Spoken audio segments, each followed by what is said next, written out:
It's Karen, the Weekend Craftaholic, and I'm sharing another card making video with you today. This one is slightly different from before. I don't think I've actually shared a colouring video with you guys before. So I wanted to share this one because I've recently become affiliated with RachelleAnneMiller digital stamps, and this is one of her creations. In fact, this is the free one that you get if you subscribe. So if you're interested in digital stamps at all, never tried them, that's a great way to get into it just by downloading a free one. And if you saw my video, I think it was last week or the week before, you'll know that I also introduced some other free sites as well that I often go to for crafting resources. So if you're like me in the middle of nowhere in Australia, it's a great way of keeping up to date with new products and designs without waiting for the shipping costs as well. So that's why I love digital stamps. This one does come in two versions. You get a full black outline. The one that I've printed off here is a no line colouring version, just so it's a little bit more hidden. The paper I'm using is just a really smooth cardstock. I think it's the Heavy Doodle one actually, so it's nice and blends quite smoothly. I have cut out a little bit of this, and as you can obviously tell, I've sped this up quite a lot as well. In fact, it's 8 times the speed.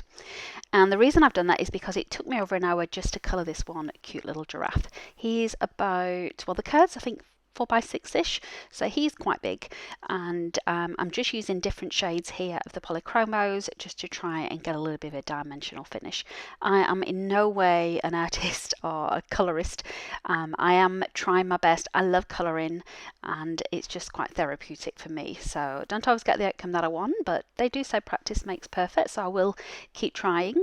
Usually I just share my creations on Instagram, but I thought I'd share this card show one because now that I'm an affiliate with RachelleAnneMiller, that means I can offer you guys a 10% discount if you use my code, which is my name, Karen Bolton. All the details will be down below, but definitely check them out. They're not expensive anyway because they're digital downloads, and you've got to print them yourself naturally.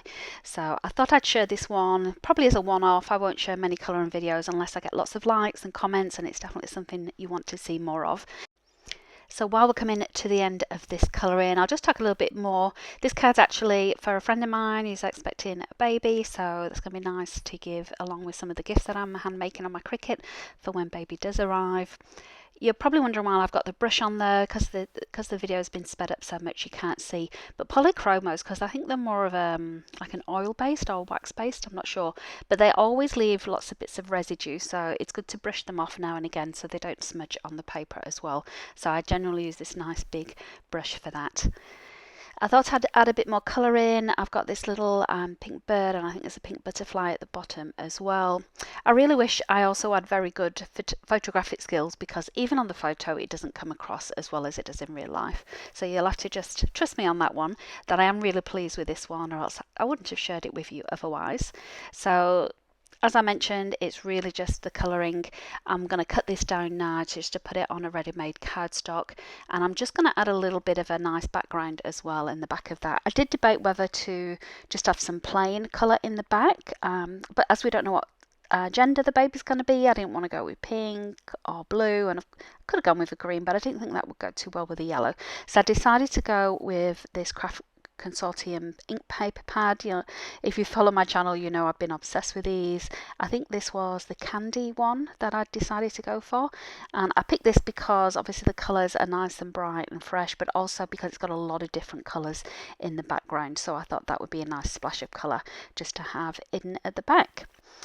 Once I've done this, the only thing left for me really is to add a sentiment. And again, if you've seen my video, if not, I'll put a card link for you of how easily I use my sentiments. So I have them all pre-cut. I have them organised in my little pocket storage bags, which sorted by theme. So I've got like a birthday, a Christmas. I've got a congratulations one, which is the one I'm about to pull out for this as well. So I find that saves me an awful lot of time when I am card making, because then I don't have to worry about die cutting out or cutting out the sentiment that I want, and I find it's a lot quicker to flick through as well in the little envelope. Majority of these are from Uniquely Creations, but there are some other ones as well, like Paper Roses.